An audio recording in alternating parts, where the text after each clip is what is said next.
कुमार सिंह और आप देख रहे हैं एके स्टडी चैनल।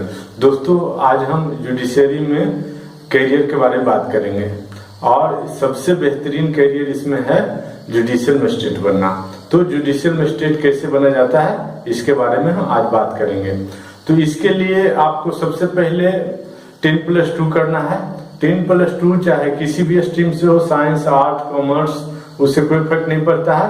उसके बाद आप 5 वर्षीय कोर्स के लिए 5 इयर्स कोर्स के लिए LLB करेंगे।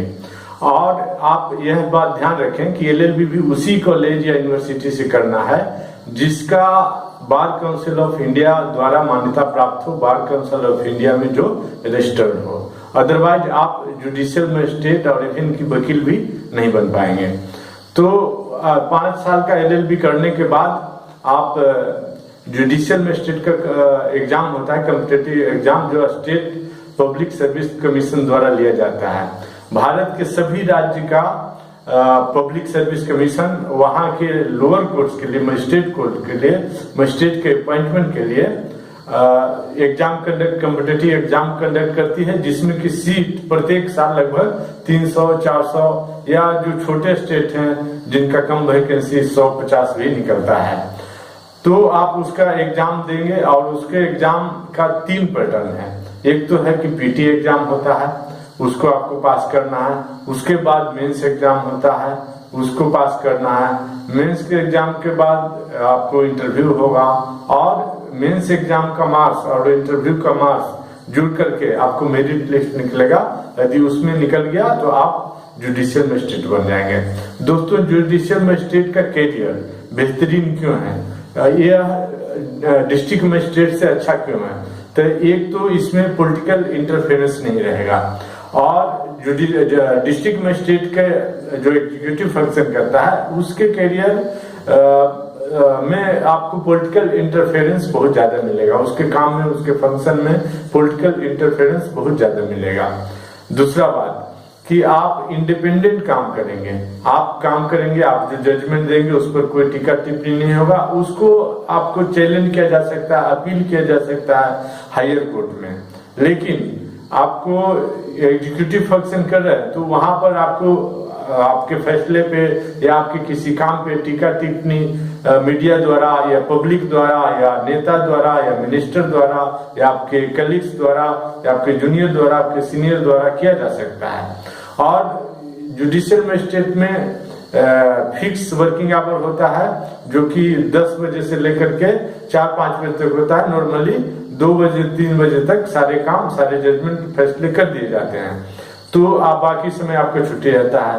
लेकिन एग्जीक्यूटिव मजिस्ट्रेट में ऐसा नहीं है, वह 24 आवर एक तरह से ड्यूटी पे रहते हैं एग्जीक्यूटिव मजिस्ट्रेट। और जुडिशियल मजिस्ट्रेट को संडे सैटरडे छुट्टी मिल जाता है, प्रत्येक फेस्टिवल में छुट्टी मिलता है, otherwise earn leave, annual leave ये सब मिलता है। लेकिन एग्जीक्यूटिव मजिस्ट्रेट को कोई छुट्टी नहीं मिलता इमरजेंसी को छोड़ करके। और दूसरा बात यह है दोस्तों कि यदि आप 5 साल का LLB कोर्स नहीं किए हैं तो आप BA कर लिए हैं, तो BA के बाद आप 3 साल का LLB कोर्स कर सकते हैं। आजकल सेमेस्टर वाइज है, लेकिन टाइम वही लगेगा। कहीं कहीं सेमेस्टर वाइज है, कहीं कहीं ईयर वाइज है। यदि ईयर वाइज है तो 3 साल लगेगा, सेमेस्टर वाइज है तब भी 3 साल नहीं लगेगा। उसका पैटर्न चेंज है, समय चेंज नहीं है। तो आप LLB कर सकते हैं 3 साल का। तो उसमें यदि आप LLB पास कर गए और जिस कॉलेज से पास किए वो कॉलेज यदि बार काउंसिल ऑफ इंडिया द्वारा रिकॉग्नाइज्ड है तो आप जुडिशियल मजिस्ट्रेट का एग्जाम दे सकते हैं।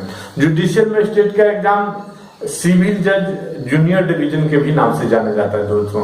तो आपको फंक्शन क्या दिया जाएगा कि आप जुडिशियल मजिस्ट्रेट कम सिविल जज होंगे। Means civil matter, criminal matter एक ही जज देखते हैं, चाहे वो जुडिशियल मजिस्ट्रेट हो, चाहे सेशन जज हो, चाहे हाई कोर्ट के जज हो, चाहे सुप्रीम कोर्ट के जज हो। इसके लिए अलग अलग जज नहीं होते हैं। तो आपका अपॉइंटमेंट समटाइम सिविल जज के रूप में हो, लेकिन जब आप कोर्ट में बैठेंगे तो आपको जुडिशियल मजिस्ट्रेट का फंक्शन दिया जाएगा और सिविल जज दोनों का फंक्शन दिया जाएगा। तो आप जो क्रिमिनल केसेज है उसको पहले देखेंगे। मान लीजिए 10 से 12 2 घंटे क्रिमिनल केसेज देख लिए, जो भी काउंट लिस्ट में है सारे क्रिमिनल केस निपटने के बाद सिविल केसेज देख लिए और उसके बाद आपका छुट्टी। और आप जो जजमेंट दिए हैं, जो फैसला दिए हैं, उसके लिए आप किसी के प्रति जो आप दे नहीं है, लेकिन आप जो फंक्शन कर रहे हैं, कार्य कर रहे हैं, ड्यूटी यदि आ रहे हैं नहीं आ रहे हैं और भी एडमिनिस्ट्रेटिव वर्क जो कोई है, तो उसके लिए आप चीफ जुडिशियल मजिस्ट्रेट जो आपके मजिस्ट्रेट कोर्ट में है, उनका वो हेड है, उसके प्रति आप रिस्पॉन्सिबल होंगे। वो आपका ड्यूटी रोस्टर मतलब distribution of business, distribution of duty chief judicial magistrate करेंगे और आप रहेंगे subject to general control of the chief judicial magistrate ही, और उससे ऊपर उनका कंट्रोल होगा सेशन जज का। तो और उसके ऊपर हायरार्की है, हाई कोर्ट उसके ऊपर है सुप्रीम कोर्ट। और इसमें तीसरा फायदा यह है दोस्तों कि इसका पेमेंट डिस्ट्रिक्ट मजिस्ट्रेट के पेमेंट से ज्यादा है। जो जुडिशियल मजिस्ट्रेट बनते हैं उनका प्रमोशन भी डिस्ट्रिक्ट मजिस्ट्रेट से फास्ट होगा और ग्रेड पे भी ज्यादा है और पेमेंट भी ज्यादा है। इनको पेमेंट क्यों ज्यादा रखा गया है? पेमेंट इसलिए ज्यादा रखा गया है ताकि ये भ्रष्टाचार न करें।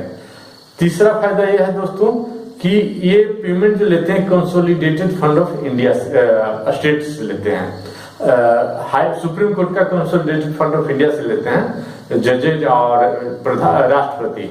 लेकिन स्टेट का जो है जैसे हाई कोर्ट है, सेशन कोर्ट है या मजिस्ट्रेट कोर्ट है, तो इसका जो जजेज होते हैं वो कंसोलिडेटेड फंड ऑफ स्टेट से पेमेंट लेते हैं। तो आपका पेमेंट कभी भी रुकेगा नहीं या प्रभावित नहीं होगा, स्टेट गवर्नमेंट का उस पर कोई इन्फ्लुएंस नहीं होगा। और तीसरा फायदा यह है दोस्तों कि जुडिशियल में एग्जीक्यूटिव मजिस्ट्रेट है वो यूपीएससी एग्जाम लेता है और उसका सिलेबस बहुत वास्ट है, बहुत बड़ा है। लेकिन जो जुडिशियल मजिस्ट्रेट बनते हैं उसका सिलेबस यूपीएससी के सिलेबस से हाफ है, आधा है। तो आप आधा मेहनत कर करके और जुडिशियल मजिस्ट्रेट बन सकते हैं, लेकिन यदि आप एग्जीक्यूटिव मजिस्ट्रेट बनना चाहते हैं तो उससे दुगना मेहनत करना पड़ेगा और सिलेबस भी ज्यादा है। आपको तीसरा फायदा यह है कि जीके, करेंट अफेयर्स, और जीके में means economics, physics, chemistry, biology, history, geography सारे पूछे जाते हैं और वो 2 पेपर होते हैं यूपीएससी में जो कि डीएम बनने के लिए जरूरी है। लेकिन यहाँ जीके बहुत कम पूछा जाता है और नॉमिनल मात्र पूछा जाता है और बहुत ही बेसिक पूछा जाता है। आपको सिलेबस फिर सिर्फ लॉ का फोकस करना है और इस तरह से आप जुडिशियल मजिस्ट्रेट का एग्जाम क्लियर कर सकते हैं। आप जुडिशियल मजिस्ट्रेट एग्जाम क्लियर करने के लिए आप कोचिंग का सहारा ले सकते हैं। बहुत सारे कोचिंग, ऑनलाइन कोचिंग है, दिल्ली में कोचिंग है और आप घर बैठ करके भी इसकी तैयारी कर सकते हैं। और यदि कोई डाउट हो दोस्तों तो आप कमेंट करके पूछ सकते हैं। आज के लिए इतना ही, धन्यवाद।